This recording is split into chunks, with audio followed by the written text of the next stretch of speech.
This is Public Access Cruel Summer, Part 4. We've been away for a couple weeks, but now we're back.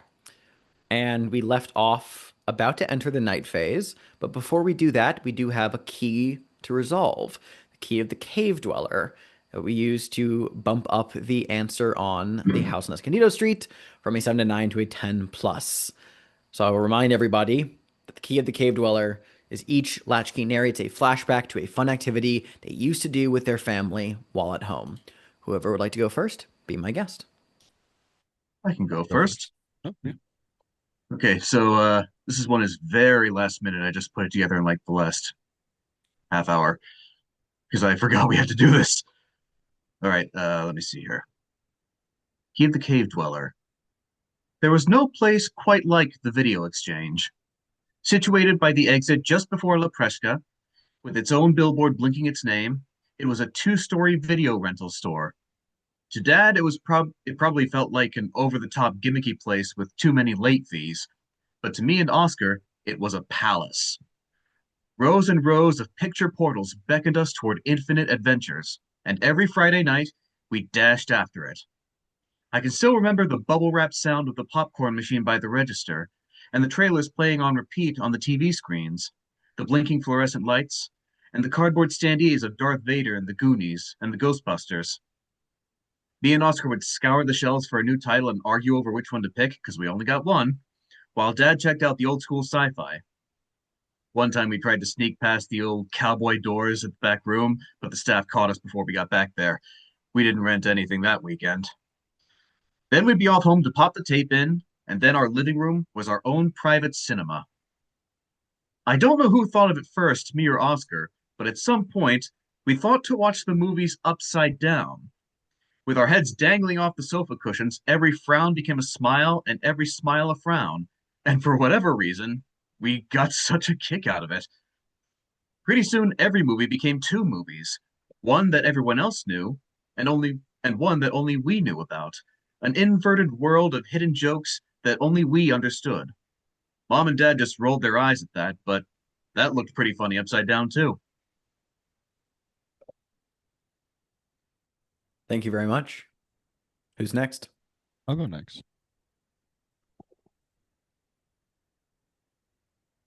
I remember, even though that we were in the trailer park, our trailer was always, at least on the weekends, had some awesome music playing, and mom and dad would order pizza, and then we would have game night.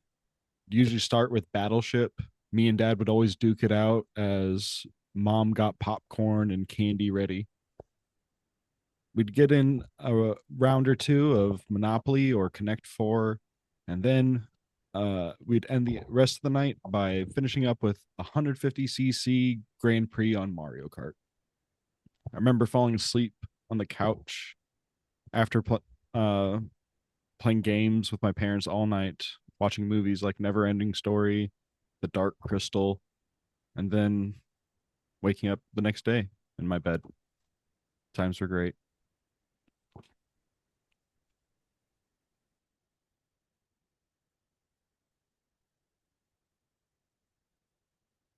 I can go.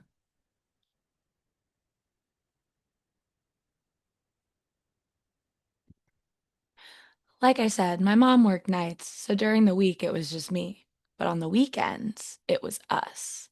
Fridays didn't count because mom was at work, and Sundays made me sad because it meant the weekend was over. But Saturdays were the best. Saturdays were tradition. Muffy aired at 7 p.m., and mom and I always watched it together over bowls of strawberry ice cream. Afterwards, we did readings. Mom loved tarot. She said it's how people without the second sight guided themselves through the future. That's what she called the visions, my second sight. She said it was a gift from the universe and that this was a good way to hone it. We always did three, one for her, one for me, and one for Muffy to see how next week was looking for her.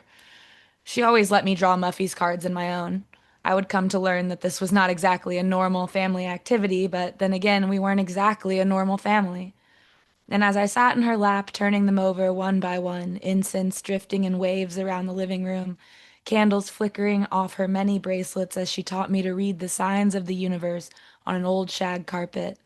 I thought normal must be like totally overrated.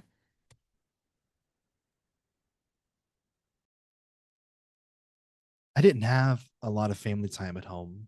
Mom left before I could remember anything, and my dad, well, he was always busy with work, booked with meetings, going on business trips. Then most of the time when he was home, he was tired from all the working. But not always. Sometimes, if he got done early, he'd come surprise me and pick me up early from school, bright and smiling in his Corvette. He'd blare Nirvana and Pearl Jam, let me pick whatever I wanted for lunch, and actually let me eat in the car, even though it was expensive.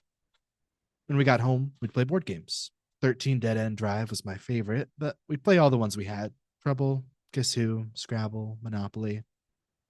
Then after board games, we'd sit together on the couch and watch TV. Sometimes talking about our days, sometimes just with his arm around my shoulder, the smell of his cologne and scotch washing over me. Those days happened less as I got older, and I guess they stopped by the time I hit middle school, but I always remember them fondly. Thank you all. And now, as we segue into the night phase, I'd like to go around and ask what each of our latchkeys will be doing.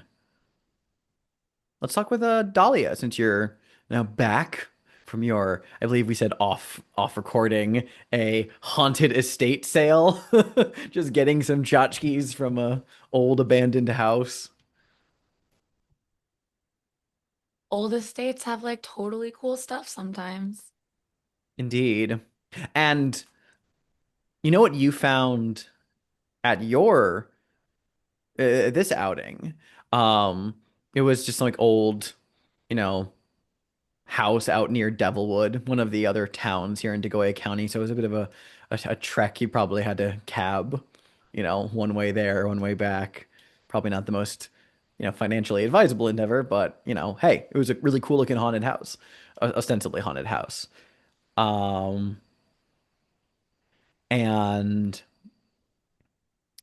there was a photograph amidst all the other photographs, um, in this household taken from the year 1933.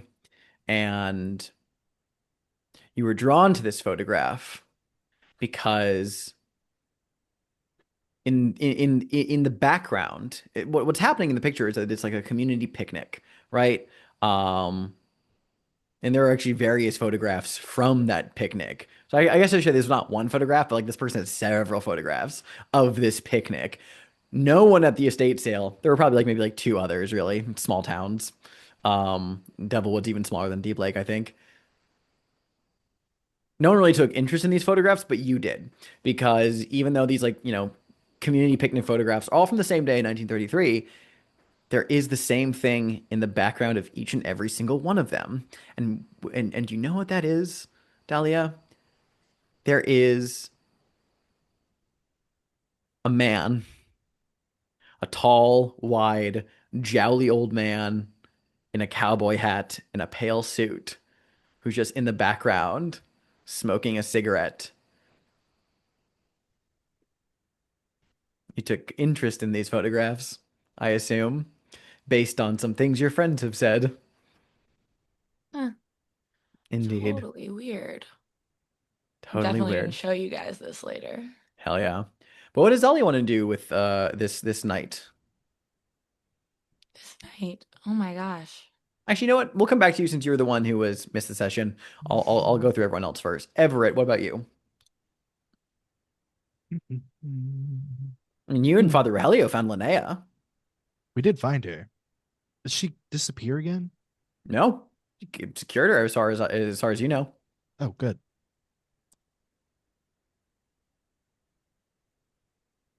Is somebody else wanting to talk to Oscar to resolve Mendoza? Oh, you mean Casey? Casey. Yeah, I could go talk to him. Cool. I'll offer that up to you. I guess maybe I'll go back with Father Rogelio to Our Lady of Pure Waters. Make sure that Leheo's okay. Maybe see if he knows anything about what I heard from the big man. Mm. Okay, good to know. Uh, Max, you're gonna be meeting up with Casey, you Yeah, said? I was gonna go over just a quick stop, tell him what happened with the Mendozas. Cool. And then since I'm guessing Casey lives kind of in that area around Escondido Sheep, Mm. more than likely, I was gonna also try and stop by the house and let Elliot know that I guess like that we might not be able to help with the house, but that we're willing to help him and let him know that the truth about his family is at least getting out there. Cool. Sebastian, what about you? What do you want to get up to during the night? I think I might go with Max to help wrap up the Escondido Street thing. Makes sense. Makes sense. So, Dahlia, with this in mind, what do you want to do?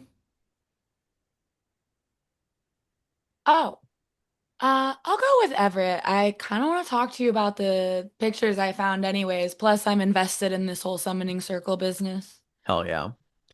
All right, then. No Odyssey tapes to watch, so we just go into the night. Hmm.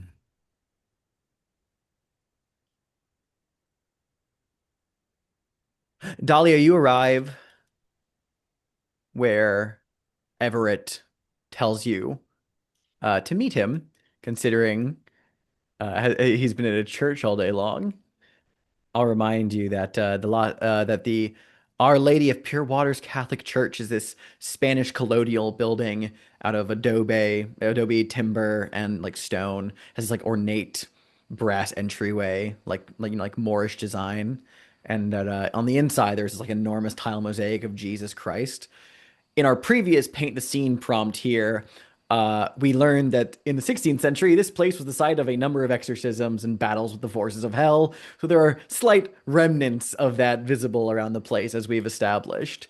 But when you arrive, it's nighttime, obviously, and Everett is here. So is Linnea Rodenbecker, catatonic looking, and a man that you have not met. This is Father Rogelio Martinez. He is, as you'd expect, dressed like a Catholic priest, black shirt, Roman collar. What you maybe don't expect is that he has like a little gold tooth when he flashes his grin. He also has like salt and pepper hair going on. Um, and I guess Everett, you tell us what the scene is that Dahlia walks in on when she Well, joins you. before I walk Oh in, yeah. Keeper, Mm-hmm. what is about to happen? Oh, that's right. Because of sight beyond sight, your move. What is about to happen here? Uh, Linnea is going to try and walk somewhere new. Hmm. So you kind I of don't get really this. go to church, so I like Yeah. knock and then let myself in. I don't know. Yeah. Everett, what scene does she walk in on? I think it's me and the father looking at Linnea, kind of concerned. Um, and Everett's just sort of like, how do we? I don't want her to wander off again. She keeps doing that. I know, but perhaps at this time we could follow her. Maybe if as we've suspected, these places that she's visiting are of significance to the ghost, the spirit or the demon. God forbid. He draws like the cross over himself for a moment. He says, "Perhaps there is something we can learn, and if we're being careful and watching over her, well, we can prevent anything harmful from happening." And then this is like when the door is like opening and Dahlia is walking in. Hello, I'm back. Hey, Dahlia, how was your estate sale? Oh, mostly kind of boring, but I found these totally weird pictures of that guy you were telling me about. We can look at them later, but our girl's about to wander off again. And Oh, I feel like as I say it, Linnea, She's like already as it's like up, yeah. she's Exactly. already walking. Walking towards the front door, just very like mechanically. I hold it open for her. I'm like, hear me out. I think we should follow her. Father Helio kind of like looks to you, Everett, for a moment, then looks towards the door, kind of stuck between what should he do? Yeah, I guess we'll follow her. I guess we will. And as like as Tired you're from all quickly the like hastily climbing. following after her, yeah. Father Rogelio stops for a moment as he's passing Dahlia to just like hold his hand and goes, "Oh, Father Rogelio Martinez, very nice to meet you," and just holds his hand out to shake it very quickly. Yeah, nice to meet you, Father. Dahlia, Dahlia Moore. Ah, very nice. We should follow. Now he's going after her. And then as like you guys are walking, he turns to look at you and he says, "You were very certain that she was about to leave right as she got up. Oh, yeah, I saw it before I walked in the church. Is that right?" Mm-hmm. Dahlia does that. Huh. He takes like has like a slow nod, but you guys follow her out, and she begins to walk just out from the front of the building into So, the like, desert. where do you guys think she's taking us? Well, she's I not could, walking in the same direction as the bridge, so that is at least a good sign. oh, Dahlia, you missed it. We caught her on what's the name of it? La Tristeza. Interesting. The bridge that people throw themselves off of. Oh my God, you think she was like gonna jump? No, she's just standing there. She's just looking down. It was Meanwhile, Weird. let's go check in with Max and Sebastian. You guys are gonna go meet up with Casey. Yeah, I think Casey's got a place probably within the vicinity of Escondido. Let's talk about Casey, by the way, because we haven't really talked about him since you guys met him, or rather, since the thing was introduced. We never actually met him on camera. Casey is an interesting looking person. He's got like a blonde faux hawk coming on, going on right now. He wears jinkos and like flame print. He has like a cleft palate scar. But he's for all of his eccentric looks, he's a pretty nice guy from when you met him. Are you guys meeting him where he lives then? That or if he had any other place that he would want us to meet him at. Because No, I think honestly it probably makes sense that you guys meet him where he lives. He's a bit away from Escondido Street. He lives in like a single story, really kind of like it's a shithole. Let's not mince words. It's a shithole. Like there's weeds growing out front. This is like cheap early mid apartment. 20s. My shitty house rental on like a dirty block. This is like you can hear like a dog barking nearby. This is the kind of like gravel lots and yeah, it does not it contrasts with more like summery suburbia of Escondido Street. First Coming apartment. home. Yeah, exactly. Casey's apartment smells very strongly of weed, and from the state of it, well, it's a house, it's a rental house, not a full-on apartment. The state of it, you would not be surprised if you would find possibly even harder drugs around, but nothing that's like just out, just left in a state. Um, so when you guys stop by, I think we already kind of like see you guys like Casey just like, offering you guys. He's like, oh, you guys, you want like you guys want to like can I get you a joint? You guys, I got some snacks left over. Can I get you guys anything? I mean, I'll take a beer or join if you got it. Hell yeah, man, hell yeah, sure. He goes and gets like a beer. It's actually not in the fridge. It's just a warm room temp beer on the counter that he seems not to have like actually put away. You okay, man? Um, yeah, just I'm fine. You Yeah. seem kind of on edge. Ha, ha. Uh, Mm. I mean, you might want I to sit down. We were going to tell you about the Mendozas. Yeah.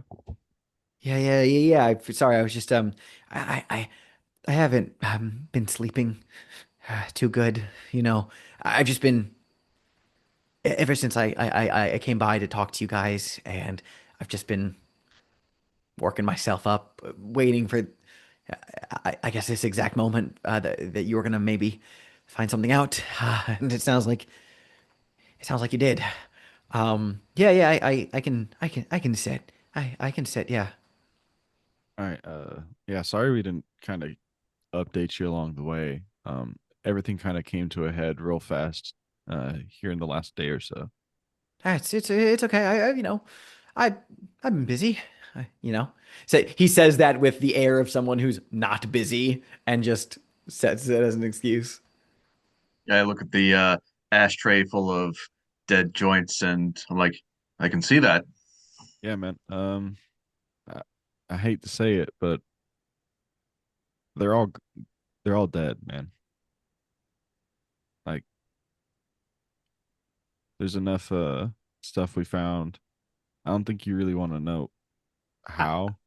he like looks at the ground and he says, um, I knew yeah, I assumed. I assumed that they were that they were dead. It's been, it's been 10 years. I figure that they didn't just get up and move. Um, but no, I actually, I, I do want. No, I don't want to hear the nitty gritty, but I think I got to. Okay. I need you to tell me what happened to them. Well, the The short truth. answer is that the house is haunted and evil, and it pretty much drove them crazy and ate them. But if you want to get more specific, here's what we You said, found. yeah. And I think he blinks at that first statement, and after like a pause between between your connective tissue there, he says, I think I actually do need a beer," and he gets up and goes to the kitchen to grab himself a drink, Warm beer. warm beer. Uh, yeah, man. I'm real sorry. I'll let the house is haunted. It's full of bad energy, caused them to go crazy. But uh, there's, I mean, Elliot, I think got out okay in a way. He's still not around really, but I think he got around. He at least didn't meet the same fate He as kind the of looks at rest. you. Oh, what does that mean? I mean, when we were in the house, man, like we saw like a ghost of Elliot there. Eh, So like we didn't see anyone else though. We didn't see the rest of the family. So I'm guessing he made it out kind of okay if he's a ghost. I don't know, man. yeah, there was nothing left of his family in any sense of the word, not even a lingering spirit kind of situation. But with Elliot, some part of him does remain.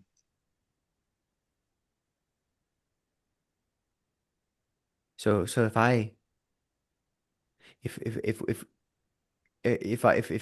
go to the house, are you telling me I can see Elliot? We're about to head over there now. Do you want to come with us? We're about to talk to Elliot and tell him that there's not really much I don't think we can do about the house, but maybe there's something we can do to help him. Maybe. Yeah, maybe. I mean, Bash is driving, so I mean, we can smoke real quick and then head over there. He's kind of like looking at the ground, and you can tell that he's lost all desire to engage in recreation at this In time. all honesty, guys, I don't think you want to be inebriated in any kind of way when you go in there. Yeah, it's still haunted. You're right. Actually, I was I was thinking, man. That's why you're the smart one. And then you guys are going to head over. Meanwhile, Linnea wanders and wanders until she reaches the old, overgrown cemetery that's just outside of Deep Lake. This place hasn't been in use since the early 20th century. There are these crooked rows of poorly tended headstones, a few large crypts that belong to long vanished families of prominence. And she wanders just into the midst of the cemetery and does exactly as she's done elsewhere, which is just stand there, catatonic. Is there a particular crypt she's looking at? Oh, that's a fun question. Um, she's just kind of standing in the middle of the cemetery, not as far as you can tell, really looking at anything in particular. She's just standing there as if soaking it in or something else. Can we look at the crypts or like I'll look at the crypts around her to see if there's anything Yeah, relevant Dahlia, or you can go ahead and interesting. roll the meddling move with reason as you're just taking a look at the scene here. Just checking things out. Everett, I'm meaning to ask, have you informed your old childhood friend Samantha Harrington at all about keeping her abreast of the Linnea situation? What's going on there? Look, it's been a busy day. I did a lot of climbing and then a lot of climbing back up. I That's haven't had fair. time. That's fair. I'll update her tomorrow. It's I fine. actually think now is a great Okay. time where you're actually getting a phone call from Samantha as your phone, begins to buzz in your pocket. Uh, she's calling you. Do you answer? Yeah, I'll answer.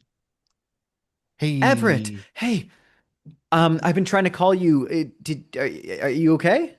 I haven't had service all day. It's a long story. We did find Linnea. You She's found her. okay. Oh, thank God. Okay. Well, Where is she? Where are you? Is she um, okay? She's asking like a barrage of questions immediately. yeah, I'm okay. She's much the same. Um, she's still wandering around. We're currently at a graveyard just outside of Deep Lake, outskirts, kind of. Oh, the old one, right? The overgrown place? Yeah, a lot of crypts. Okay. It's really creepy, Um, actually. I think I know the one. Yeah, I'll be there.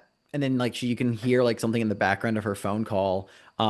It sounds like the screech of like a tire almost, and like you can hear like a loud engine in the back, and you just hear her go, "Oh shit." And in the background you can hear what sounds like a car door slam and like a voice in the background saying, "Where the hell is my daughter, Harrington?" Oh, Fuck. And you hear like say, um, and then she just like hangs up. well, things are escalating. Dahlia, what you got in your roll? Okay, I got a 6. Not great, but I think I'm gonna go ahead and just mark the sandstone arch because I would like access to that dawn question anyways. Hmm. And I will bump it up to success with complication. Okay. I will keep your success with complication, the complication part, much the same of what I was going to say uh, before you marked that. So you'll at least get a clue out of it. Let me take a look at my clue list first and compare it to the relatively small number of clues we have for this one. Let's see.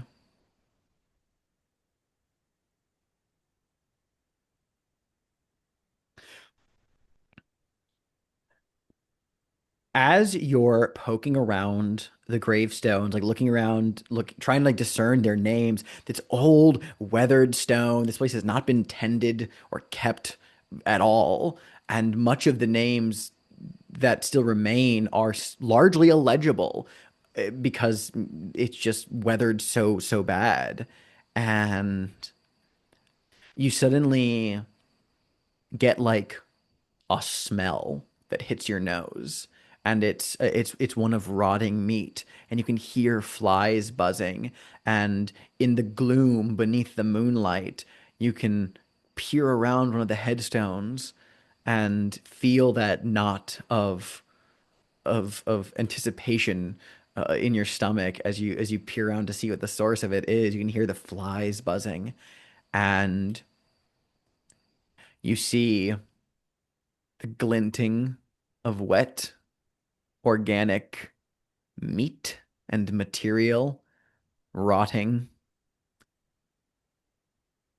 It's not human, thankfully. As your eyes settle on it more, you can tell that it is a gruesomely dismembered pig scattered here out amidst the headstones. And the fact that it's still a buzzing with flies tells you that this is not something that happened back in the early 1900s. This is certainly within the last few days, if that. That itself is the clue. A And rotting pig carcass? the gruesomely dismembered, rotting pig carcass in the cemetery. And Disgusting. when you turn back to like look at Linnea, she's making direct eye contact with you, not through you. She's looking right in your eyes, fully registering you. Linnea,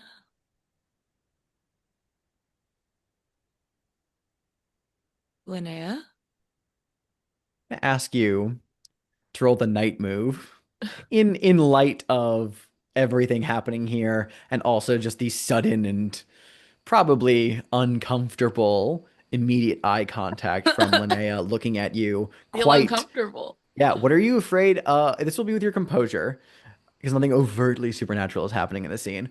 What are you afraid of happening if you lose your nerve? Um, oh, if I lose my nerve, I don't know. I'm kind of just scared she's gonna attack me. To be so Hmm. for real with you. It's worse than that. The one lurking in the shadows is going to attack you, Okay, and you won't see it coming. bad. That's bad. Yeah.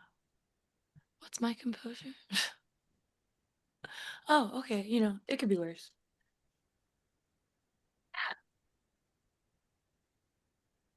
Huh, thank God. Okay, 10. 10. You hold steady. Describe what it looks like. Describe what the scene looks like right now. I'll approach her actually, like keeping eye contact with her and be like, Linnea, can you hear me? And as you Hey. you approach her, yeah, I she just just like has keep her, talking like super yeah, softly to her, like, super hey, it's softly. okay. Do you know where you are? It's me, Dahlia. We're here with Everett. Samantha's on her way. We've got you, okay? I think just as you're speaking to her, her eyes just slowly begin to unfocus, and she gets that thousand-yard stare again. Damn. Meanwhile, outside of 18 Escondido, you're in you're in the car. Casey's in the back, looking at the house. You have not gotten out of the car yet, and you can tell that Casey's like dreading something. He's just dreading this whole scene, but there's like a hunger and need, a want in his eyes.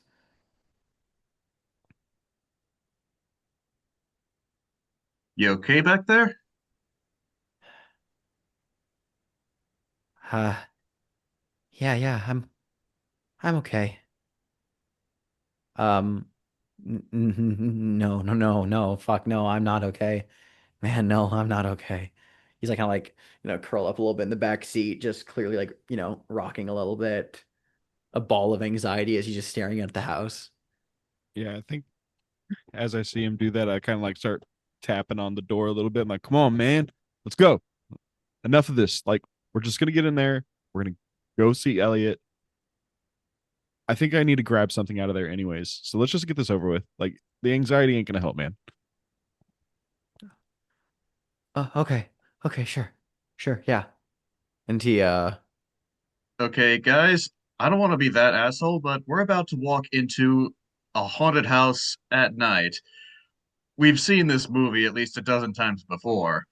Yeah, but if we just get in And, real quick and out, everyone usually lingers too long, right? Bash, like we just get in and out. well, I'm certainly not going to be the guy that stays behind in the car because that's the one that dies first. So, Exactly. Go as a whoop group. whoop whoop whoop whoop whoop whoop. And you can see a little flash of blue and red as a police cruiser turns the corner onto Escondido Street ah, and parks up Okay. behind yours. but And getting out of the cruiser is Sheriff Hanscom, who gets out, goes to the door, walks over, comes to the driver's side window and just knocks a little shave and a haircut on the window. do these guys still smell of pot and beer? Not We the didn't car end doesn't up reek of it. doing Yeah, yeah. yeah, no. It's like on Casey's clothes, but not like to the point where, it's gonna He's be not a driving. concern. He's not driving, man. Yeah, he's not driving. Okay, old ass car. Gotta crank it. Well, good evening, Sebastian. Been a while. Been a few hours. And he like looks at you, looks in the car, nods at Max, and then sees Casey and just kind of like furrows his brow and just nods, knowingly. He looks back at, he's got like his little flashlight shining on the three of your eyes and says, what are y'all getting up to? Exposure therapy. Yeah, closure and stuff like that. Okay, cool. I'm gonna need you to elaborate. Well, our Uh, friend Casey here, we went to school together. He knew the folks here. And you know how they disappeared all those years ago? You were there for that, right? I was there for that. Well, he knew one of them, and it's been kind of haunting him ever since, in more ways than one. So, just trying to help him move on, confront you his know? demons, as it were. Yeah. Oh. You doing all right back there, Casey? And like Casey's like, yeah, Sheriff, doing okay, doing good, top tier. And like Sheriff Hanscom just nods and says, "Hey, can I talk to you two outside the car for a moment? You're not under arrest. Just I'm not trying to make a scene here. Just can we talk over here?" Which two? Us too. He's pointing at you, Sebastian, and Max. Yeah. I'm like, you can stay there, Casey. Well, this will just take a second. All right. Turn off the car. Yeah, Hanscom like pulls you over to the side. Actually, maybe I should just leave the car running Yeah, just just in case. idling. Yeah. Uh, there's definitely a light on in a house across the way, and you can Oh make my out God, the is this helmet who I think it hair is? of someone peeking through the blinds. Oh, Look man. at that sheriff. Look at that sheriff causing a scene already. Yeah, okay, calm down. He turns off like the police lights on his cruiser. He just Don't worry, goes, they're on a first name basis, I'm sure. Yeah.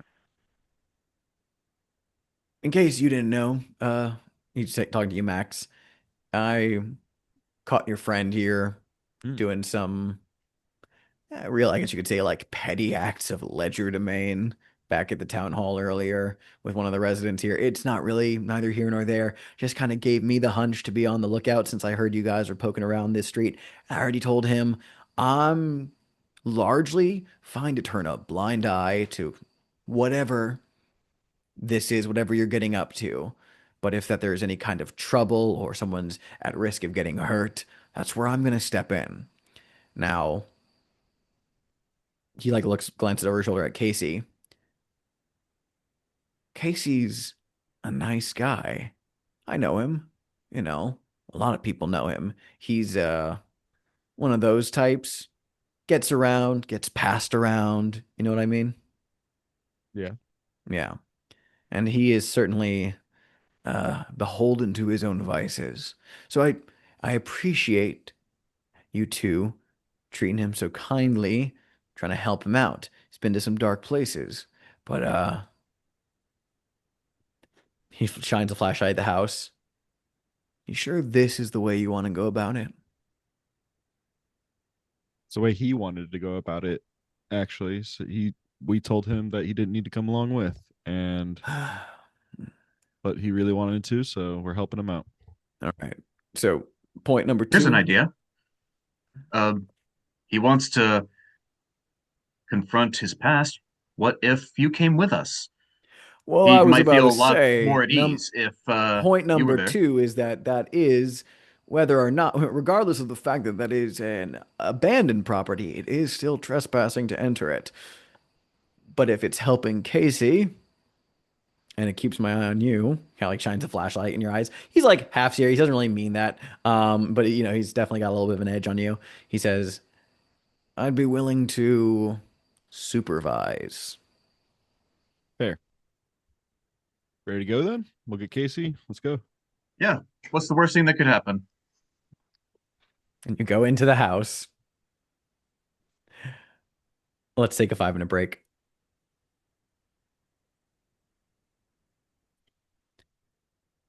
Dahlia and Everett, uh, what are you doing now? Well, she's come here. She's taken it in. She seems pretty susceptible to being dragged around after she's done. I guess we could take her back to the church. Did you find anything over there, Dahlia? You're muted, by the way. Uh, yeah. Damn, for a second I really thought we like had her back, you know? Um, I think her well, dad's about to start causing issues. Yeah, we should like maybe get her back to the church, I guess. It's dark and cold out here. And what I found is disgusting. I don't super recommend looking at it.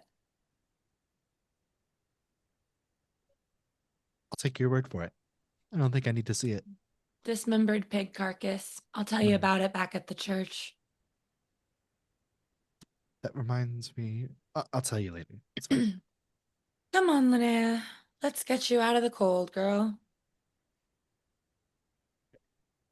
At Put Escondido. my shawl over her. Mhm. Is this bitch like still wearing her pajamas from the night before? She's wearing her pink cardigan and chinos, and her hair is still pulled back into a ponytail. She is also not washed in a couple days.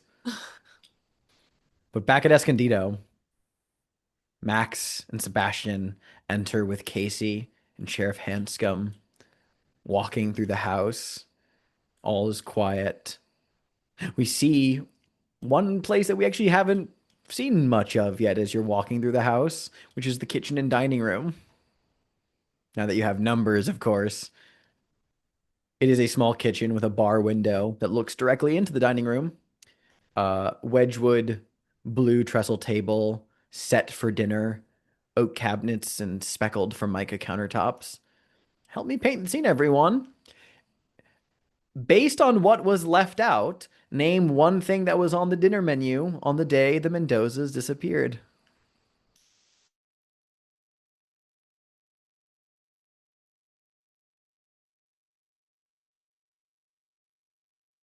I mean, I think it's just the leftover bags because even all the food that's been in there is tr- not only gone beyond just mold and rot, it's effectively just dust, leaving this like kind of permeating stench. But there was a bunch of cheese and like bags of cheese and uh you see that there is a bag of masa flour where they were making their like some homemade pupusas. There is an old plastic container full of curiously lumpy, now mold, that you find the lid nearby to reveal that it was just like a grocery store brand potato salad once upon a time. There was going to be some sort of large roast situation, meat of some sort. You can tell because the carving knife is still laid out on the table, gone to rust.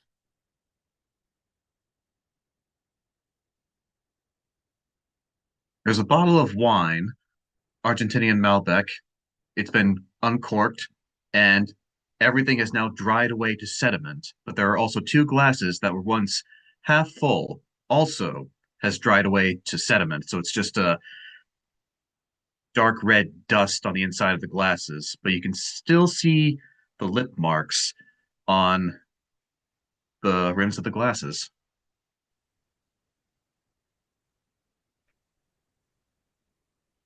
Sebastian and Max, as you two are walking through the house, and Casey's here as well, and so is Sheriff Hanscom. What is going through your mind? What are you focusing on as you walk through the dark and quiet house?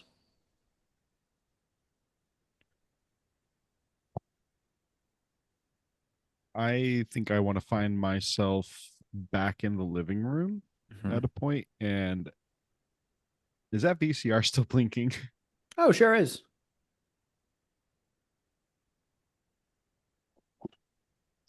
I think as I kind of like go in there, I'm like, can't. Yeah, fuck it, and I just grab it. Grab it.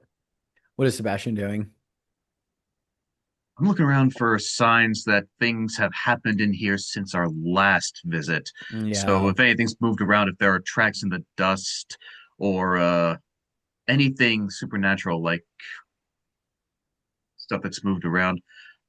I'm also Yeah. curious. I'm gonna open the fridge door. Does the light come on? As you open the fridge door,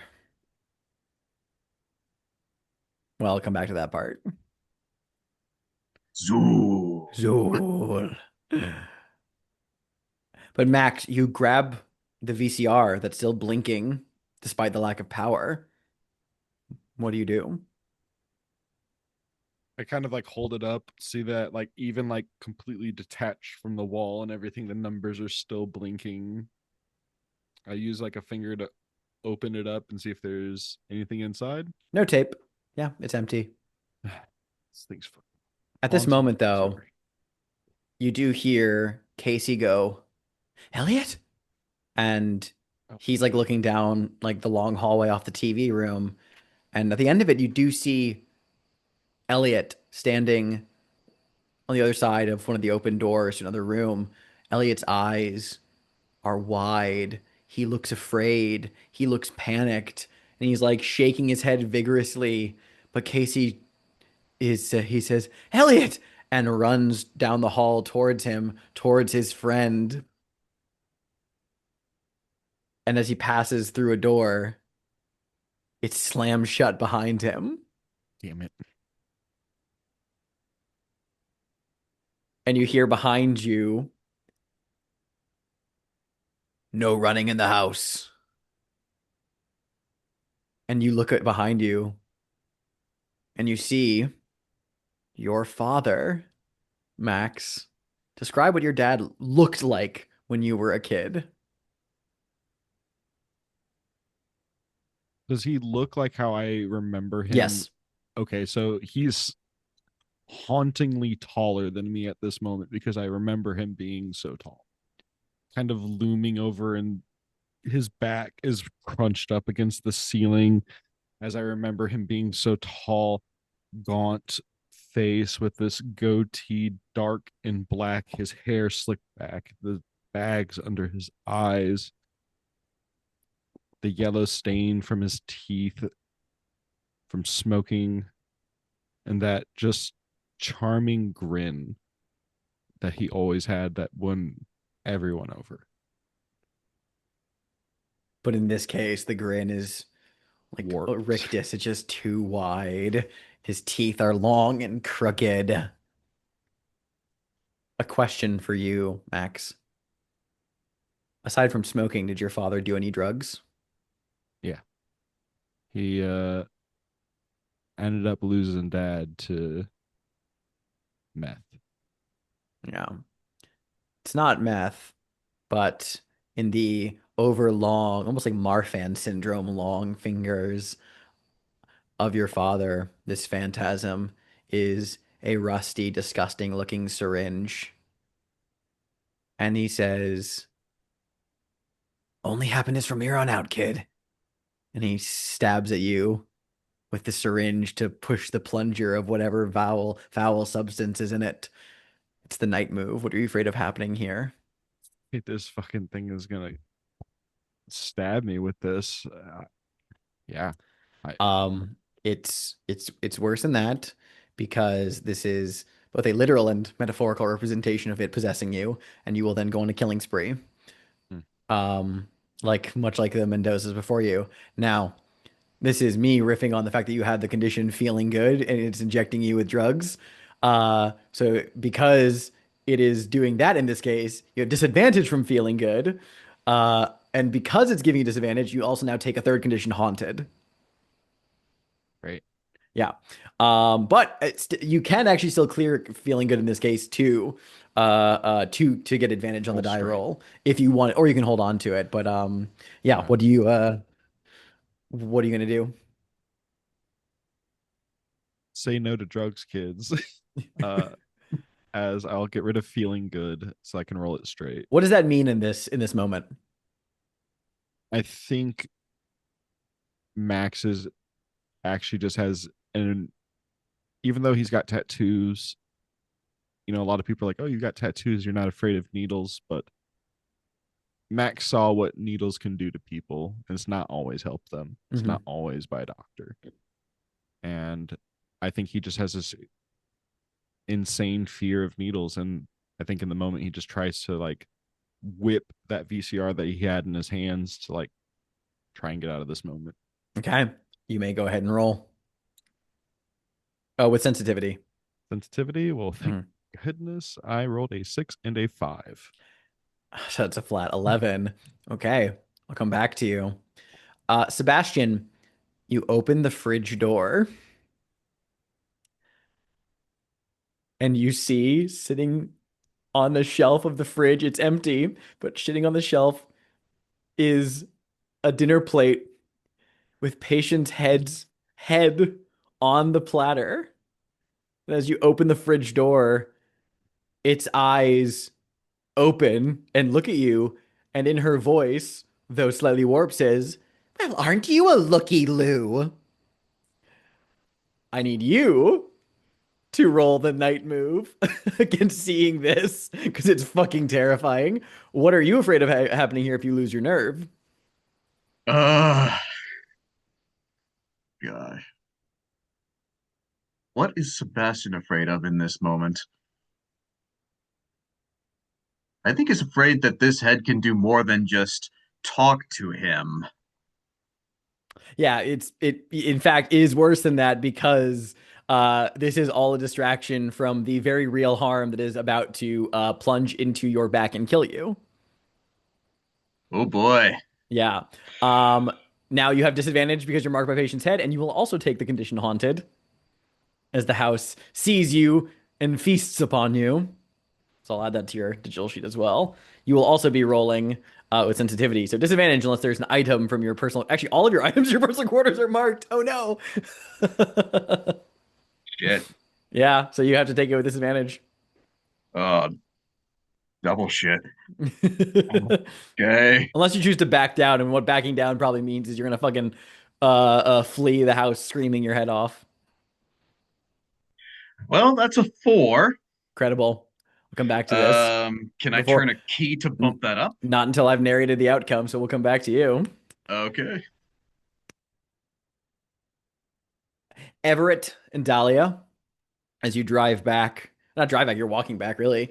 You're getting back towards you're actually walking back from the cemetery when on the nearby like road you see a car like peeling onto the side and like driving in the direction of like the old dirt path that leads up the cemetery.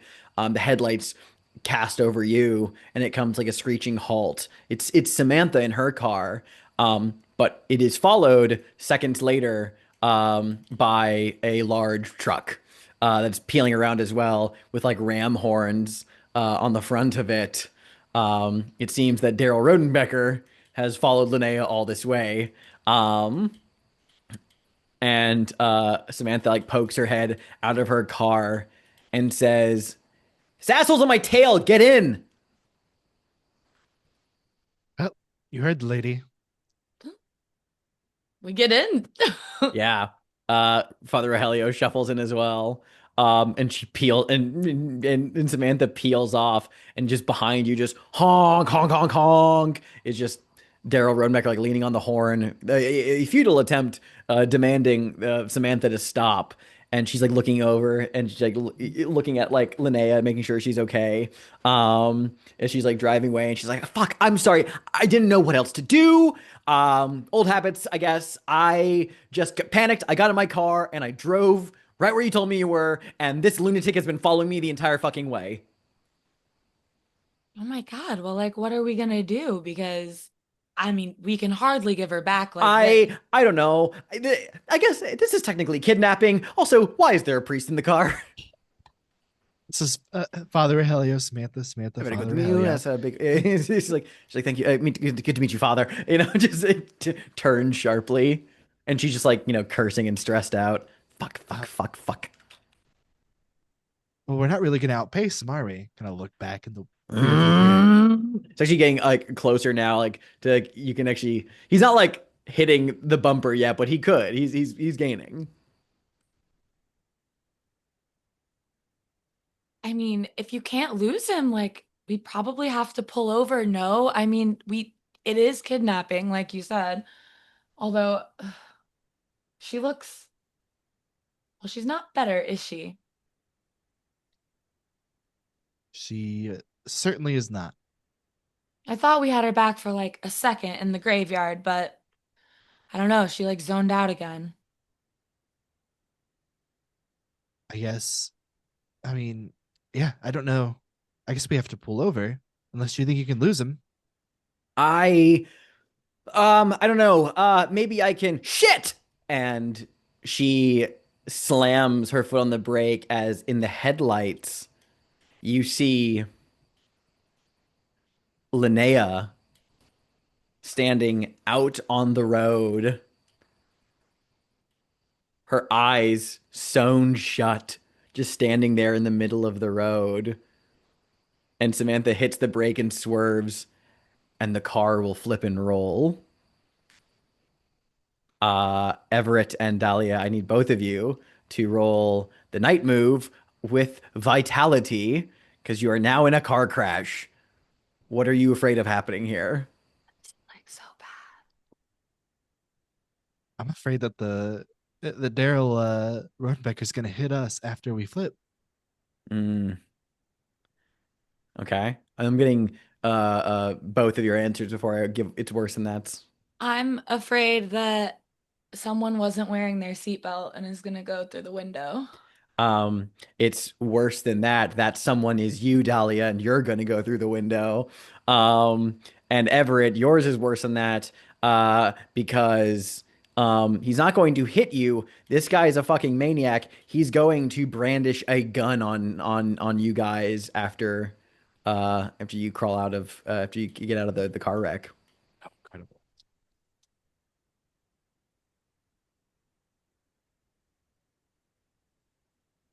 Okay, I rolled a 10 flat because I don't have any bonus to vitality. I rolled a 5. Roll to 5. The car swerves. And I don't think it rolls. I'll amend that. It does swerve off the road and strikes an old post. Sturdy, however, and the sudden jolt, the car's hood like wraps around it. And Dahlia, you were in the front seat. Uh, you go through the windshield. You feel the glass just cutting you to ribbons. But that's not the worst part, because that doesn't kill you. You feel your broken bones. That doesn't kill you. And what still doesn't kill you is that when you fly forward into the now flickering headlights into the dark of the night, that you are caught not by a miraculous net like some circus act, but in the barbed fencing of this old plot. And it rips and tears at you, and you get tangled up in it. And that doesn't kill you yet. You have a slow, agonizing death as your mangled body is tangled up in barbed wire, and you can just see the car in its headlights as they flicker and blink out. And all the same time, Linnea is making perfect eye contact with you from inside the car again. Oh, that bitch. Okay, well, no thank you. Are you turning a key? Yeah, What key would you like to turn? um, let's do Fathomless Well. Maybe I see Oh. my death. Oh, okay, that's really cool. I Yeah. see my death and I buckle the fuck That up. may you see it coming right before you just like click click. So in our timeline, it's like it's Samantha goes fuck, and you just click immediately as the car runs off the road. So you're gonna bump it up. Okay, cool. And Everett, you got a 10 though. Very good. Since you got a 10, I'll let you describe what the car crash itself looks like, since you have narrative authority over that part of the scene now too. Before I then resolve what Dahlia's success with the complication looks like. Yeah, I think the car swerves, it spins out. I think it hits a tree, but the way it hits the tree is like the side of the hood slams into the tree. So like it doesn't really we all go, we get jumbled around on the inside, but it doesn't slam us forward. It Mhm. doesn't cleave through the car No, in a way that thankfully. hurts us. However, as it does swerve and hit on the side, though, it's still the side Dahlia's on. And though buckled, you are still jostled violently to the side. And um, I think I'm gonna give you like an injury here. I don't know if it's severe enough the way that Eric described it, that it's a broken arm, but we'll say dislocated shoulder. Like it just like the wrenching of it. You can feel like the pressure and then just like a very painful pop. As your arm, your right arm is out of its socket. And the car comes to a halt as Daryl's truck screeches behind it as well. He stops and he like the truck stands there for a moment before like Daryl is like quickly like scrambling out of it, like running over towards the car. He's not quite over here yet though, but he's not brandishing a gun. Um, Meanwhile, back at Escondido, uh, Sebastian, as you stare in horror at the talking head of Patient's head, you don't see behind you the carving knife from the kitchen table, all rusty and placed there as Tamara described, just like levitates up in the air and its point like rotates towards your back and it flings forward. Whoom, shink, and it goes cleanly into the nape, or not the nape, the spot up between your shoulder blades. And you feel this hot, searing pain as the blade then just begins to like pull out and stab back in and pull out and stab back in. And you collapse to the ground as a pool of blood begins to pour out across the tile of the kitchen floor. You are having the time of your life narrating our gruesome deaths. 100%. Also, yes, Advanced star for that. it has been pointed out that everyone's items are actually marked on the character keeper, and that shouldn't be the case. So I know that for sure that not everyone's items are marked. So we'll figure out what happened there here in a bit. But yes. So do you wish to turn a key, or is that where Sebastian dies? Well, I can't use anything from my personal quarters, even if they're not marked, because how would any of these save me from a knife? But yeah, I've put too much work into Sebastian to let him die here. So I am going to turn a key of the child. Okay, which key would you like to turn? All right, now I've got these all written out here. Where are you? Let's see. Last one we did, genuine happiness. The first time I found TV Odyssey. Feels very fitting. Would you like to narrate that right now, or hold off until the dawn? I think we should hold off until we're done with these climactic Yeah, let's scenes. do that. Or Okay, so you're gonna bump up the result. Kyle, remind me what Max got? I got a 10. You got 10. Narrate what happens. Um, yeah, I think as soon as I see this massive visage monster that is emulating my father come at me with this syringe, Max just kind of whips the VCR. I'm not sure if it goes through it or if it smashes up against the wall, but I think he just scrambles and starts to like run.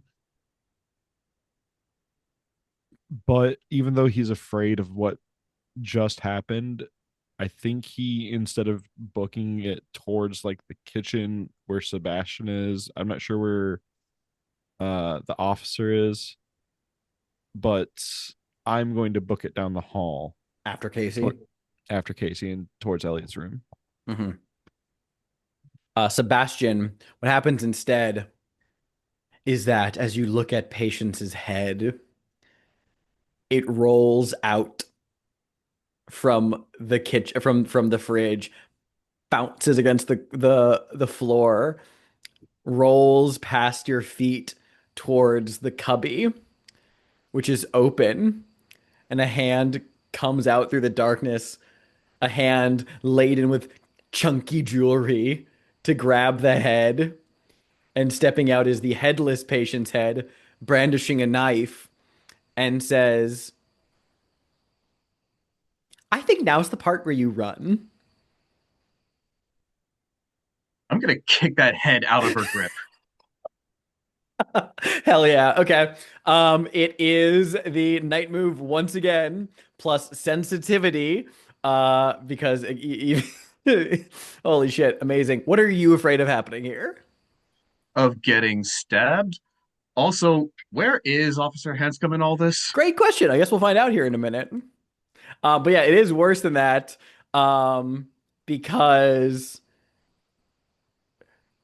she's she's not going to kill you. She's going to drag you down into the basement so the house can feed.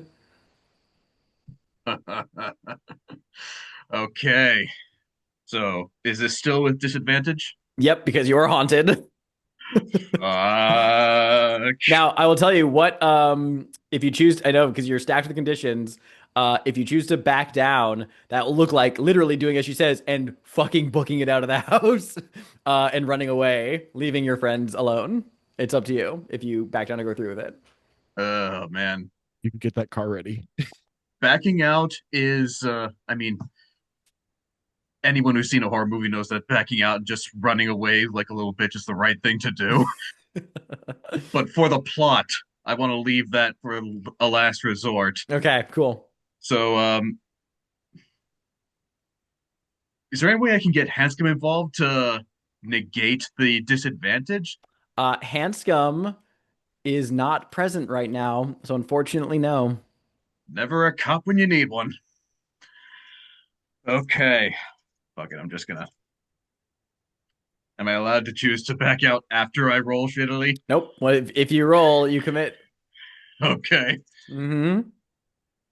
God damn it, I don't want Sebastian to die. Please don't disappoint me, dice. Okay, that is a 2 and a 5. Okay. 7. Okay. Incredible. Thank you, dice. Okay. You will do it, but there is a complication. We'll talk about that in a moment.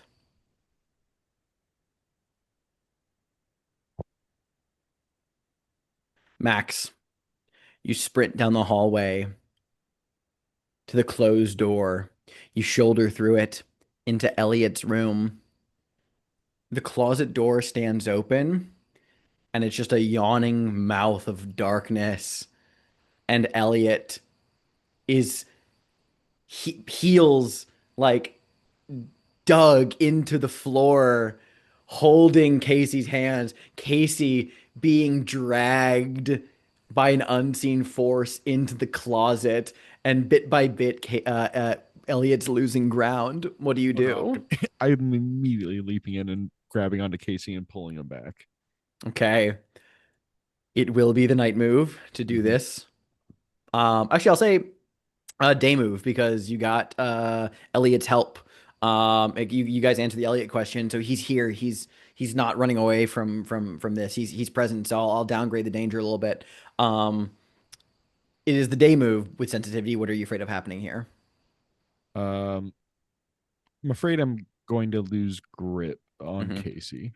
Yeah, you're already feeling pretty drained, so you have disadvantage. But it is worse than that because you will maintain your grip, but also get dragged in as well. All right. Well, here we go. Oh my God. I rolled 2 5s and a 4. So a 9. Holy shit! At Very nice. disadvantage. Um, a 9. No. You throw yourself into the mix and begin to pull at Casey as well to pull him back from the yawning closet. And thinking of my complication here, I have a few options. Yeah, I know what I'm doing here. Is that as you're pulling and tugging, it's just not quite enough. You're beginning to like lose ground again, and then appearing in the doorway is Sheriff Hanscom, looking very confused and perplexed, like he suddenly just stumbled onto this scene like nothing was wrong previously. But he sees this, he sees the closet, his eyes are like wide with fear, but he doesn't turn and run away. No, he runs in to join the fray. He leaps into action to help you. He grabs you by the back of your shirt, and grabs and helps rip and rend Casey back towards the door. But Bill gets sucked into the closet. Who does? The sheriff, Sheriff Hanscom. Oh, the sh- I,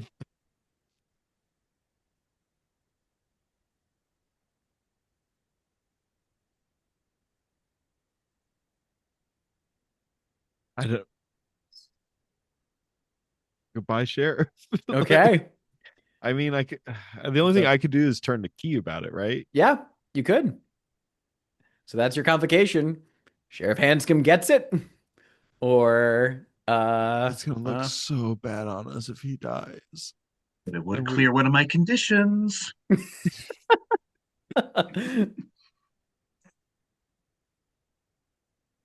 Pop is so hot. he is hot. Um, Hmm.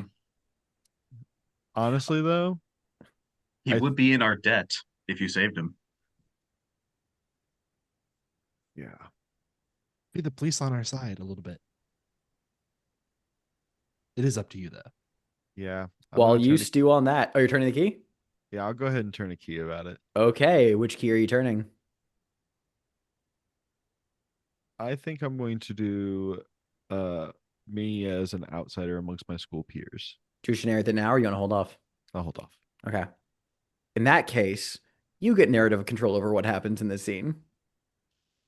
Yeah, I think it's the sheriff like kind of runs up, grabs onto me. I think he pulls and he does kind of throw us over his shoulder to where he starts to get pulled in. Casey rolls into the hallway and I instead of just like watching him go, kind of like recovering from being thrown by him, I instead stick a hand out, grabbing onto his and pull him in just beyond that threshold of the door where once we're all out in the hallway, the door itself slams shut and you just hear this whirling wind. And then all of a sudden, the doors of the closet slam shut and all goes quiet.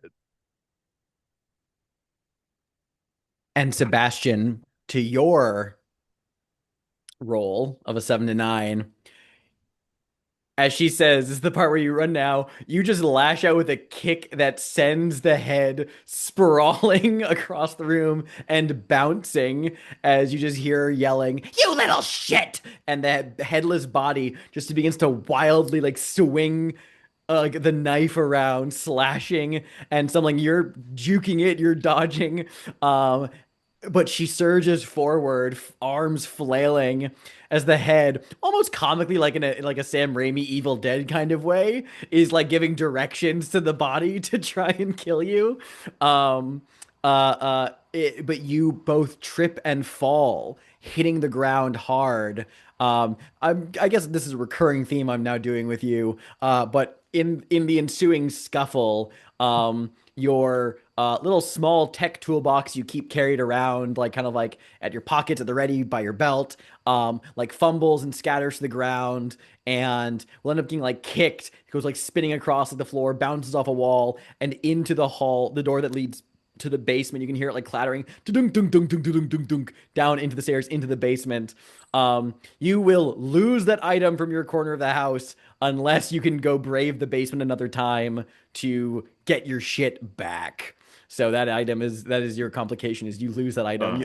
Another item of yours taken by this fucking town. What kind of tool would it be? It said Because I small do like tech. tech It, tech it was support. it was for like like I electrical know wiring. exactly what Oh yeah, kind. yeah. So there's some kind of a punch tool that you can use when doing low voltage tech, like Yeah. data cable to punch it into place, Hmm. and it's for the color coded wires. So that thing, whatever the heck it's called, I can't remember, just goes clattering off and yeah, disappears into the basement. Yeah, absolutely. But you are able to get like the better of her despite that. And uh uh when Max and Casey and Sheriff Hanscom are like, bolting by, when you look back, the flailing headless phantasm of Patient's head is not present anymore. You are all able to get the fuck out of 18 Escondido. Meanwhile, Samantha is very disoriented. There's a little trickle of like blood coming down her temple from where she like slammed her head against the dash. Um, and Daryl Runbecker is running over. He's like wearing like a brown Western shirt with pearl buttons. And he has like a cowboy hat that he's holding in his like offhand. That he's like not wearing obviously. But he looks like he was like holding in case for whatever reason he wants to put it back on. He's like running over.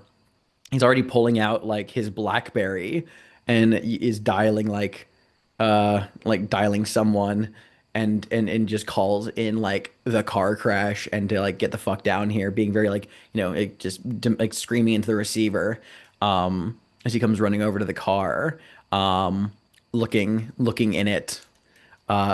He sees Linnea in the back seat and he just instinctively goes to like just grab the the car door and and open it. Um uh but he also, is like, yeah, I guess what are you guys doing? There's a lot happening. My God, Samantha, Everett. Okay. Dahlia, you all right? Samantha? Oh, Samantha. Father? Yeah, Samantha just gives like a Linnea, is she? Back in the car. my daughter boys. better be fucking all right. And he's like open the car and like, wrenches, like he opens the door, sees you, Everett, back there. And just scowls at you with his like, one of his like he has a chipped front tooth that stands out prominently. He just like goes to like grab you and pull you the fuck out of the car into the dirt to get through you, to get to Linnea, who's between you and Father Rogelio. Um, I don't think Everett cares for that much. Yeah. I'm not gonna let him throw me. I don't know. Okay. Kind of push him Um, off me when he tries to grab my shirt. I'm like, hey, Yeah, it's the day move with Vitality. What are you afraid of happening here? that he's stronger than me and will simply manhandle me out of the car. 100%. Go ahead and roll. Hey, you just ran us off the fucking road, you asshole. What's this with? Vitality. 9, and I have 9. no bonus. No bonus. Um, he doesn't like wrench you out of the car though. Though in the ensuing scuffle, he does clock you one in the face, and he has a solid punch. And has Everett ever been punched before? No. No. Yeah. So this is as far as first punches go, not great. I think we can. You'll take the condition split lip. You just feel your lip get cut against your teeth as he just like slams his knuckles into you. And he says, "The fuck I can't. You're keeping my daughter from me."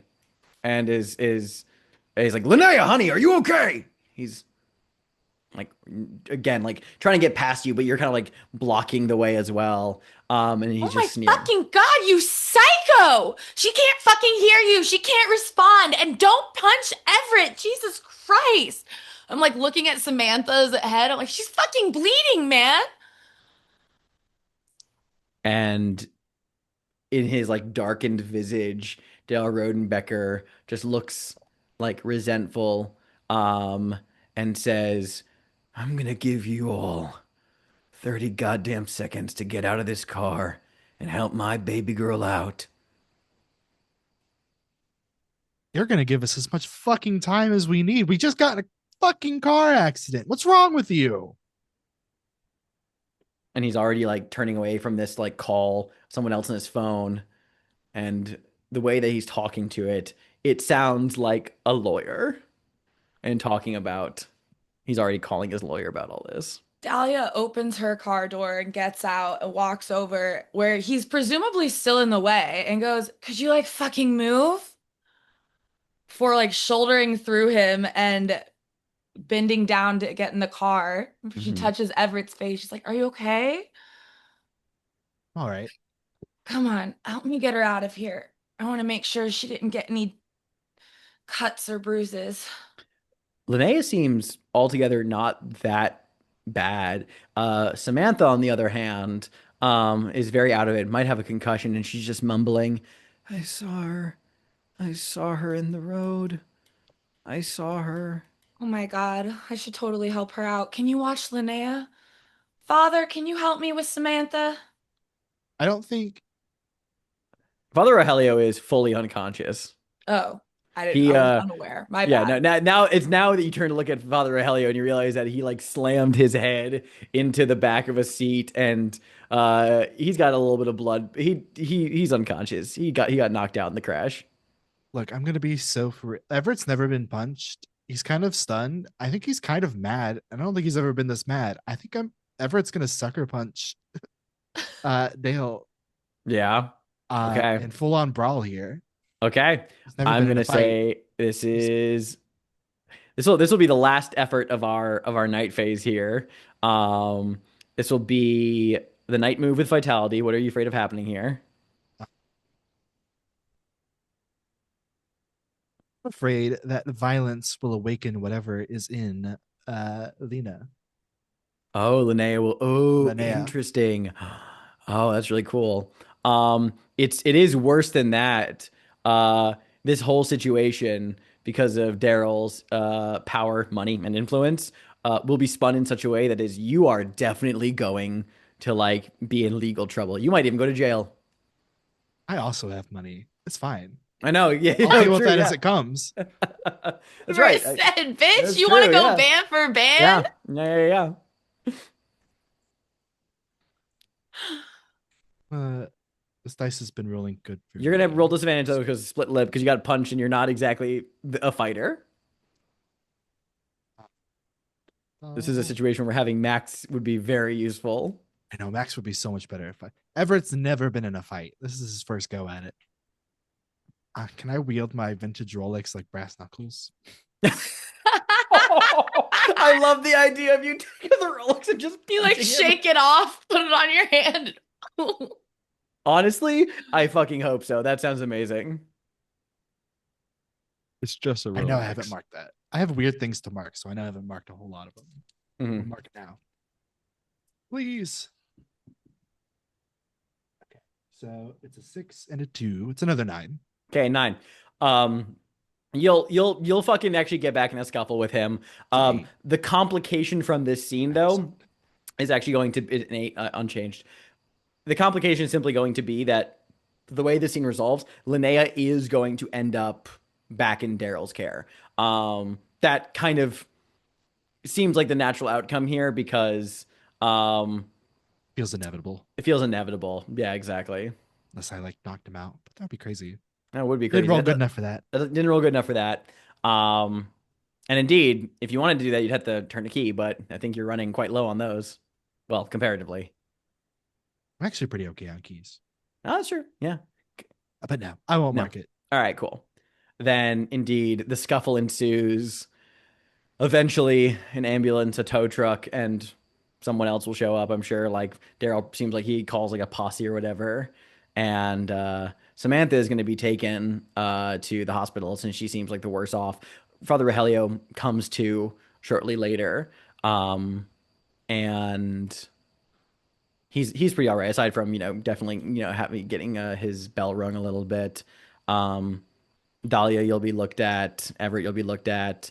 And despite everything, it seems like lucky that Daryl won't be pressing any kind of charges over this whole thing. This is important to me. Do I get any good hits on him? You probably do. You actually do. I really love the idea Pretty of sweet. like you actually like chip his other tooth, I think, like with the fucking Rolex. And he's like, fuck! God damn it! God, I gotta schedule an appointment in La Fresca. Big fucking asshole. He has a little bit of a whistle now. So all of his threats that he throws your way just sound even sillier. The tone of this session is all over the place. I'm kind of here for it. This is a very Evil Dead like episode. I'm here for it. Directed by Sam Raimi. Directed by Sam Raimi. Yeah, exactly. But that will wrap the night phase, all these activities. Of course, none of our latchkeys present at the crash scene noticed off in the dark desert beyond the road, the figure who was watching all this unfold, a figure dressed in a filthy pig mascot costume. And that ends the night phase. Let's go to the dawn. Let's take another short break here before we answer dawn questions and narrate keys. Well, congratulations, Latchkeys. You have solved your first mystery. The house in Escondido Street is resolved. And so let's talk about rewards. Bill Hanscom, personal cell phone number, which can be added to your corner of the house. There are then 3 mementos from the investigation. You can ask the Latchkey what it is and then add it to your corner of the house. And in addition, you both receive the recurring side characters in the form of Casey Wilcox and Elliot Mendoza. Those are automatic awards that you guys get. Elliot Mendoza has no associated effects, but is present and can be communicated with at 18 Escondido. And Casey Wilcox becomes a recurring side character. I'm glad that we got him in there at the last minute, though, to actually justify this one. You get 1 extra clue on the meddling move when you consult him about matters related to Deep Lake's young people. So who wants Bill Hanscom's personal cell phone number? It feels like it's probably Max or Sebastian. So whoever wants it. Can you call him from the void? Oh no, you saved him. I forgot. You saved him. Yeah. I'll take his number. I think he hates me the least. Mhm. He witnessed some Good shit. save. Especially after I saved him. I think he's like, hey, here. Yeah. If you need anything. Makes sense. Everyone else, you get a memento from the investigation. So pick which other latch key you'd like to receive it from, and then note it down in your corner of the house.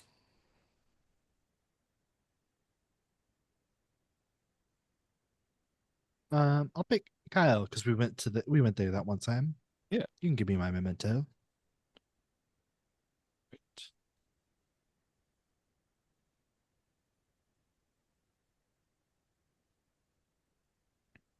I would think that probably at some point after. I think it's because you had talked about watching like a bunch of movies and whatnot. Was that one of yours? Watched a lot of sitcoms. Gotcha. Give me a minute. I'm gonna think on that. By all means. In the same spirit, I will pick Everett because Dahlia and Everett went there together.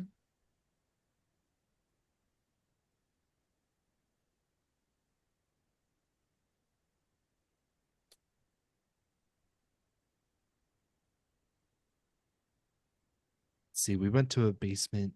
You went to the basement. I went in the TV room. If you don't mind me interjecting, I think what I found for like whatever it has from there is actually a copy of The Lion, the Witch, and the Wardrobe. Makes Ooh. sense.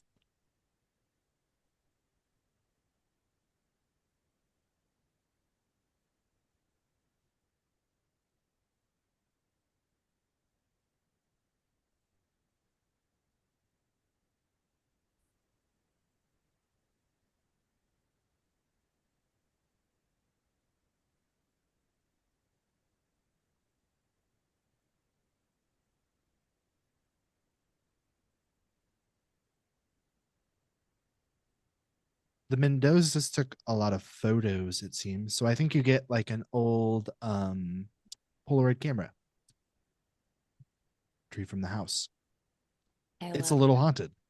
Of I course. Oh, love a haunted that. Polaroid camera. Oh from my 18 god, Escondido. dreams really Ooh. do come true. I can't turn that against you in any way. No, surely not. Clearly not. They cheese and die. Yep. Oh, my goosebump self is Haunted loving it.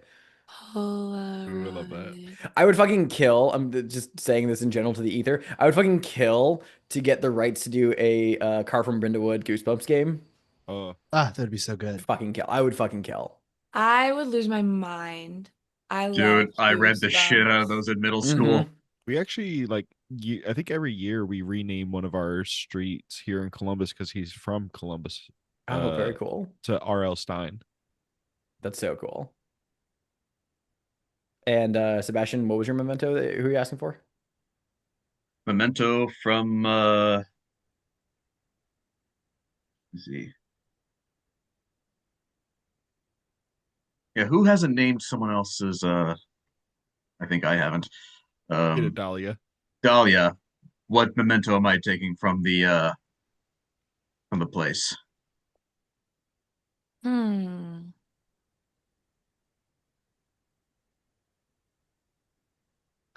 Give me a moment. This is hard. We've already got their photos of dead animals on our fridge. Yeah. Um,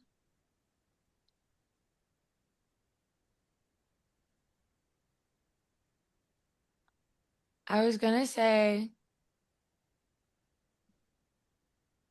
the rusted kitchen knife from their last dinner. The one that was like floating and stabbing. Hmm. Um, What? unless Push you ahead just was want the wielding that. photos that are on the fridge already.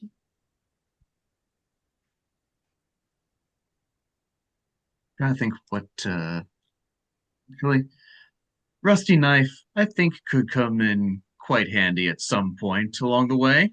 Haunted rusted knife. A haunted Haunted rusted knife. knife. Haunted knife.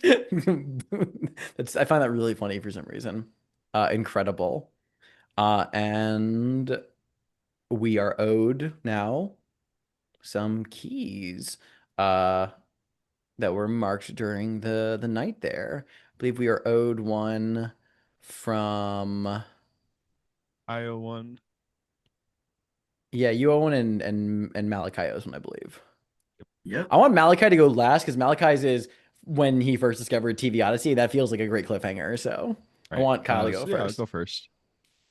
The flashback showing to how you were an outsider amongst your peers. The bell rings as lunch is finished and recess begins.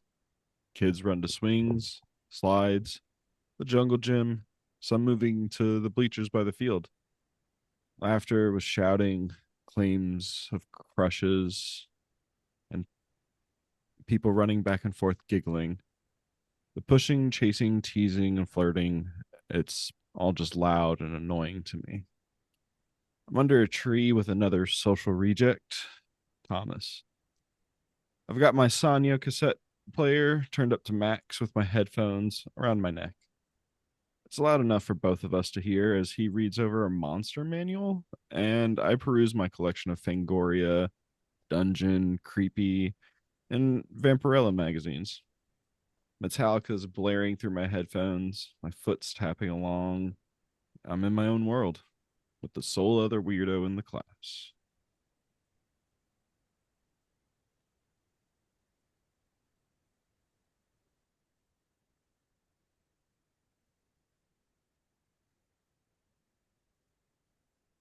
You're done? Oh yeah. Okay. Time I first found TV Odyssey.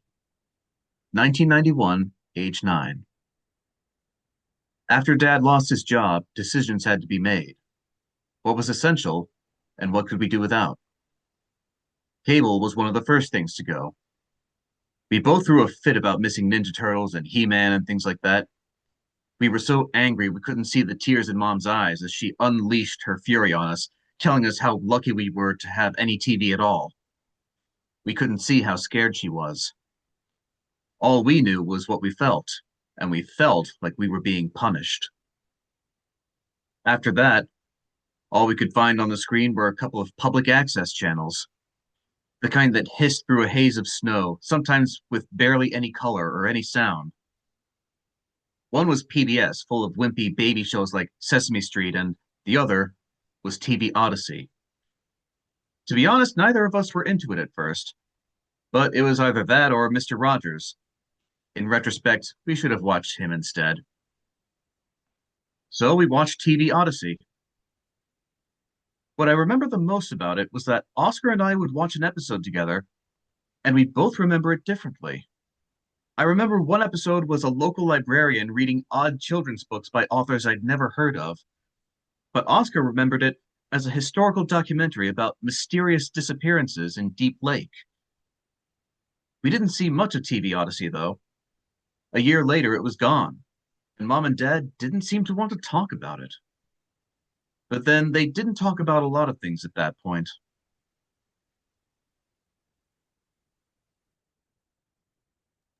Very mysterious. I love it. Let's answer Dawn questions. You guys resolved your first mysteries. Everyone gets that one. Um, mm, Almond break. You're muted. oh, I know this. Thank you. I know those factors. The previous day phase from a couple weeks ago, so we can do our best to remember these. Um, Dahlia, luckily, you just had this night phase to worry about. Um, did you share a good memory from your childhood? Or experience a signal from the other side now that you have that unlocked? Um, I don't know. My mask was a good memory, but I'm not sure that counts. I'm not sure that's the I'll give it to spirit you. I'll give it to of you. the. No, I mean, you shared a memory from your childhood and it was a good memory, so I'll give it to you. Fair. Yeah. And then did you go out of your way to reconnect with Deep Lake? Does going to a local haunted estate sale count? Oh, yeah, I kind of like that. It wasn't technically Deep Lake, but I do like Oh. the way that you did literally drive out of your way to go find local knickknacks and curios. Literally went out of Literally my went out of your way. way. All right, you can mark 3. Very good. Everett, did you receive a signal from the other side? I don't believe so. Need more Between this Odyssey session and tools. last, were you vulnerable with someone? I think Father Ahelio and I talked a little bit about religion, but I don't know if Yeah, I I think so. was I think it counts. okay. You guys were having some good, deep conversations. Did you deliver a chilling monologue about something that happened to you in the past? No, I have one Alas. ready, but it didn't come up this Didn't session. come up. Okay, it's 2 XP for you're 1 away from an advancement. Max, did you receive a signal from the other side? Think I tried to do one back when it was in the library with how the cutouts were kind of like the Oh, subtle. Yeah, okay, I remember that one sticking out to me. Go ahead and mark that one. Did you share a good memory from your childhood? my mask was a Yeah. good memory. Did you go out of your way to reconnect with Deep Lake? Connecting with Casey and trying to get him and everything like a little Yeah, bit. fuck yeah, dude. That's a full 4 for you. That's an upgrade. And Oh no, wait, these are 6. Oh, not these are 5. 6, yeah, 6. Jeez. Sebastian, were you vulnerable with someone? I don't think we can count you being vulnerable with Patient's head in the last session because you were leading her on. Yeah, You were saying like a deep conversation, but it was so superficial. Um, so I don't think you were vulnerable with someone. Was it were you a little bit vulnerable with the sister of the Mendozas? That wasn't last That session. wasn't that last was session. a while That ago. was Okay, that's a while ago. session Sorry. 2. Yep, gotcha. You're good. And did you cut loose for once? I mean, does kicking the head count? I feel like I have to give that to you because, like, instead of choosing to run, you're like you stood your ground and fight, and I kind of love that because you're like you're kind of like a nerdy looking tech guy, so that was pretty badass. All right, Mark 2. That's all right. Click click. Everyone can pick new Dawn questions if they so desire, and we have no moves that fire off in the Dawn phase. Let's go to stars and wishes, everyone. I'll claim first. Nobody said it faster than me. Malachi, I love every bit we get about Oscar, your Sebastian's twin. I'm so curious to finally find out like what happened to him, where he's at, if he's around, if he's not around. So getting that in your first key, super great. Also just Sebastian's rationality compared to how Max is just a bit of a punk. I love it.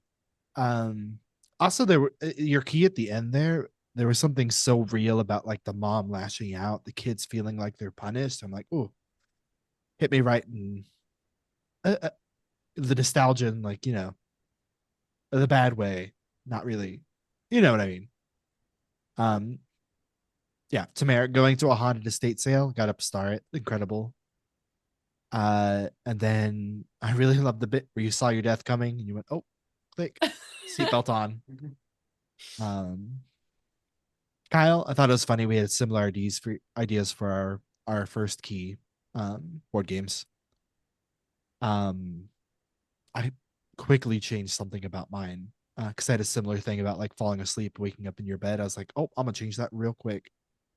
Um, I love Max's hustle to try and get a free joint. It really tickled me. I thought it was so, you were really gunning for it. You're like a beer or a joint. Oh, let's just smoke before we go. And everyone else was like, I don't "No, have why any. would you?" I don't have any access here. Um, I noticed Max started having a nickname for Sebastian. I thought that was cute. I love that, especially because you guys have been like hanging out a lot. I thought that was a nice progression of like the friendship. Um, I didn't notice a nickname. I called you What was Bast. it? Okay. yeah, he called you Bast a couple times. Like the Egyptian goddess. Yes. I don't think you'd want to go by Seb. Mm-mm. No, I didn't think so either. That's why I think Max was like, no, I can call you Bash. Remembering your father that way was horrifying, especially like the stooped back and then like the grin and it was creepy. And thanks for saving the hot cop. What a babe. Alex, surprise figure in the shadows. A complication once or twice. And it's such a good one. I love it. Feels like very Brindlewood Bay in a way to me. The like someone stabbing you is I don't know. I love it. Um Lena making eye contact, horrifying. Uh I wrote hot cop 3 times. That's a star. Um you really have a lot of fun with the house on Escondido Street, and like the horrifying ways it plays with people. And I just want to star that because like you really play into our characters, and it's all really scary and creepy, and you really crush it. I love it. I think now's the part where you run. Great line. I am personally very angry at Haunted Lena for doing that bullshit. What the fuck? Um, that's a star. Wishes. Boy oh boy, we're gonna get piled on here because we get a new mystery now that we solved House on Escondido. Slumber Party Summoning Circle is ticking down. We haven't even started the Whisper. I'm excited to see more about the Whisper because it's a really creepy threat and a really creepy mystery. It seems like there's to be some fun moments there. I wish to get an Odyssey tape. We never roll very high on our meddling moves, I feel. Because I would definitely bump up for another Odyssey tape. So definitely wish to get another one of those so we can have another scene there. Also wish to find more VCRs because that is like a mechanic. So there's got to be one for Slumber Party Summoning Circle somewhere, and I'm curious on where we'll find it. And yep, that's me. I yapped long enough. Sorry. I All can go. right. Oh. You go ahead. Okay. Star to everyone's masks. I really like how nerdy we all were as children. Just a bunch of it was very nostalgic, like movies, board games, Super Mario Kart, um, TV shows. It was really, we're all kind of like, it was sweet. Um, Eric, Everett was really killing me on the phone in the graveyard. I'm fine. Where are we? In a graveyard. I don't like just very like it was really honest, really funny. Um, imagining Star for like imagining Everett looking at Rodenbeck and being like mentally deciding I can afford to physically assault this man, and then like slipping off his Rolex, which like separate Star for Rolex brass knuckles, and just like clocking him, being like, yeah, I can pay for it. Like it's so funny to me. Um, Kyle, Max playing very apologetic to Sebastian's brutal honesty when dealing with Casey earlier was really good. Um, Max's past is really sad. I liked all the little pieces we got from like his from both keys and like the visage of like his dad and the backstory there. It was all really good, really devastating stuff. I liked it. Um, I loved in your second mask how there was like another weirdo on the outskirts and like the reading the monster manual, like lore drop. That was a really fun little Easter egg. Malachi, you really cracked me up with your first mask. You were like, I threw this together, and then you proceeded to crush it. It was very well thought out. Also the way you were delivering the information to Casey, it was really reminding me of that meme that's like the astronauts like cock shotgun, moon's haunted. But it was you being like, house is evil, it ate them. Like, um, should have watched Mr. Rogers instead, really killed me. And yeah, like Eric said, I'm like frothing at the mouth to figure out more about Oscar every time you bring it up in your masks. It is tantalizing. Alex, no running in the house is horrifying. Thank you. The syringe was worse. Thanks again. Our Final Destination deaths really fucked. I liked them. It was really good. Especially because the second one felt very like Final Destination 2, especially when I like used the key to not die. That was really good. Oh, and a star for your off-screen Wilhelm scream. I liked that. That was good. It's not on recording. People don't know. Star for actively trying to kill us. I felt like hunted down a little bit, but it was good. Wishes, more Odyssey tapes. Um, there's some moves I'm excited to do. So I'm excited to just get advancements and get another move soon. Um, and I would really like to fix Lena. That's a character wish. I don't know. I feel bad about this. This has really spiraled out of control. I feel bad about it. So that's me. Okay. So my first one was the same as yours. Everyone's masks at the beginning were great. I loved all the references to board games and movies and stuff. I also liked the appearance of the Dark Crystal RPG. Thank you, Alex. Um, Let me see. Linea's blank stare, super creepy, as well as the appearance of the pig corpse there. Excellent foreshadowing for our little cliffhanger. Um, yeah, pig mascot. I can't wait to see what that's about. So that's a little wish there.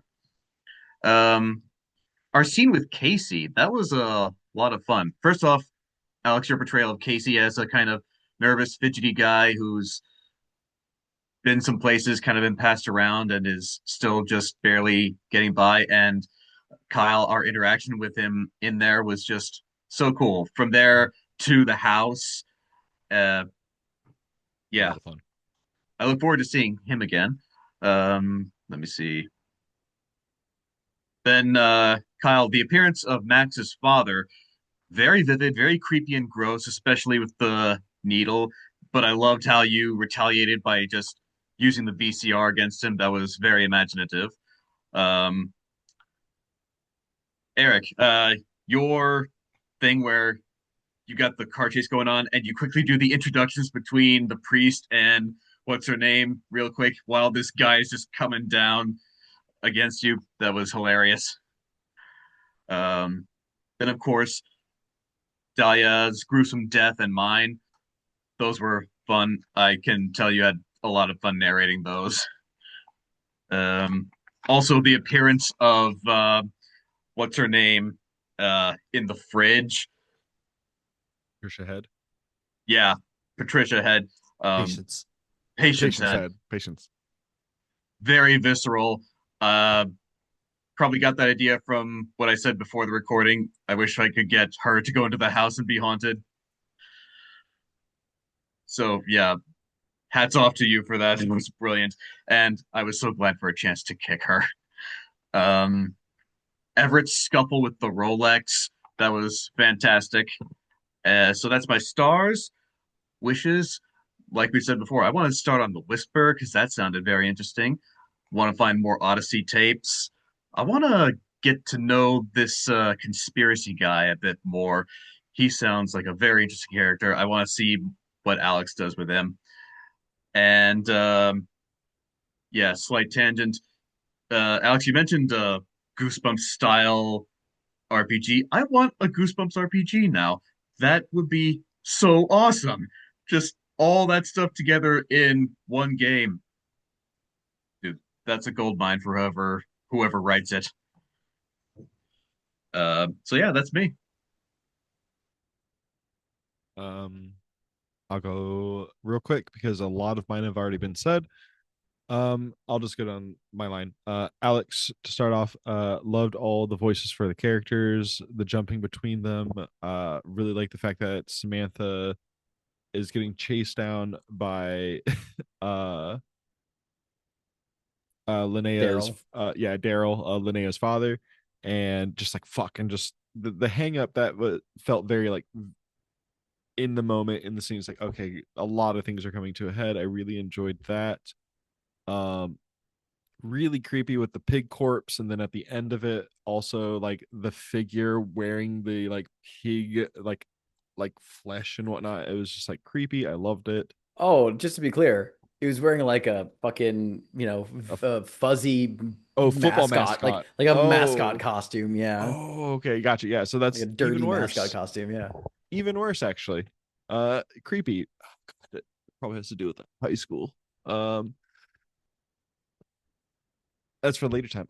But yes, really liked what you did with also the house on Escondido Street. It really fucked with both um Sebastian and myself in very different ways, and also just keeping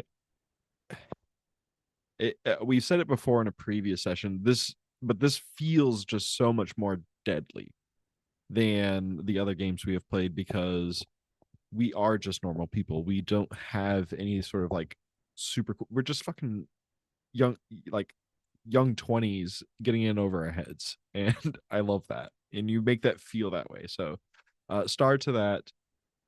For Sebastian, stars to honestly, as we said, every little mask about Oscar, I'm chomping at the bit for that because what happened to him. I'm trying to get close to you so I can figure it out. um but yeah, I really loved your bits with also with Casey, and then you taking that lunge to kick uh obviously a haunted head. Absolutely love that. Um Dahlia, I will say just this on Tamara, you really settled in on the like blase, a lot of likes, and you really settled into that. I feel like on this session, and I'm loving it. Even in the absolute chaos, everything you're like what the fuck is going on? So I absolutely love that. Loved your stuff with going to the estate sale, and last but not least, Everett, loved your stuff. Well, sorry. No, I did love your stuff going on with like in the car. How like after the accident, you were just absolutely just going, "What the fuck? We just got in a car wreck, and you're coming at us like an asshole. Like, what the fuck is wrong with you?" That's such a absolute honest reaction. And it's like, yeah, this guy wants to get his daughter, but it's like you kind of caused us to crash. That was a perfect reaction to that. And yeah, looking, that's all my stars wishes. Again, Odyssey tapes, I just want them. I will burn a mask if I roll a 10. I'm just like, no, I need that. I need that Odyssey tape. And I'm excited for the Whisperer because I seems like I have a little bit to deal with it, and I want to explore that a little bit. Yeah, Go ahead. this was delightful. I kind of had the feeling going in that I was gonna make this entire session like the night phase, and I'm glad I did just because it really felt cool. Like we really got to relish the details. So we had our slower moments too. Yeah, like I really liked how we interacted with Casey. I was actually kind of worried because I was thinking like we haven't interacted with Casey at all in this mystery, so hopefully he'll feel so like a meaningful character for like an appearance at the 11th hour. And he did. It really came together, especially that he went to the house and that became so dangerous. Again, did not anticipate things turning the Evil Dead route, but I'm glad they did because again, the whole like patient's head, while that was really funny, honestly, yeah, big star goes to just like the depiction of Max's dad and specifically that him being so tall that his head's like cresting like the ceiling. And that's terrifying because of course you remember him as a kid being taller than you and looking down at you. That was awesome. I really enjoyed how Dahlia entered the church, but also loved the scene where she went to go check in on Linnea. Not just like the eye contact and like the slow, like losing of her, but then that like, hey, you're okay. The very tenderness there. It's really cool. It's a cool insight to her character a lot. I truly am going to be thinking about Sebastian kicking patients' head for like days now because just like the house summons a phantasm of this annoying HOA lady with a knife and Sebastian just fucking kicks it. Real piss off ghost moment. Like that was great. I hope that you inevitably go back to the house to do more things there. Who knows? Because you didn't deal with the house. The house is just there, and the house is fucking evil. So who's to say what's going to happen with the house over the course of the campaign? I too am looking forward to more Odyssey tapes. In the older version of this game, I could sort of just like dole them out if I wanted to, like as a reaction. I'm like, oh, here's an Odyssey tape. Like, ooh, you find one. The new version of the game, because of the way they function as an actual timer, is firmly rooted in like you have to find them yourself. So there is this like really, as we're seeing this possibility that is you just don't roll high enough to ever get them, and so you're kind of like, oh shit, like we have all these other mysteries to deal with, but now we're losing our keys. So it's going to be interesting to see how you guys pivot away from, I don't know, the myriad of problems facing you and see how our rabbit holes, the TV Odyssey rabbit holes, deepen in more horrifying ways. I'm excited also for the next mystery I'm going to introduce. I won't give any hints away to it, but a lot of things were said this session that made me think like, oh, it could be this one. Oh, it could be that one. Oh, so, but ultimately, I'm like, okay, there's a vibe that I'm going for now, right? With the mysteries that we have out there. So I feel like I can like subvert it a little bit. We'll see. We'll see where we're at. I have some thoughts. I really try to like pick these mysteries based on like your characters and their vibes and things that have been said. And so, who knows? Maybe something wicked this way comes. Who's to say? But yeah, I'm just glad we got to play tonight, and I'm looking forward to our next session. Any other stars or wishes? No, thank you. Well, then I will Just conclude. one more Oh, star yes. to you, Alex, for balancing these two climactic scenes with each other. Team going into a haunted house at night, what could go wrong, and a car chase. Honestly, it was a nail biter the whole way through. Yeah, it was great. Thank you all for playing. I will Yeah, bring the thank you. recording to a close.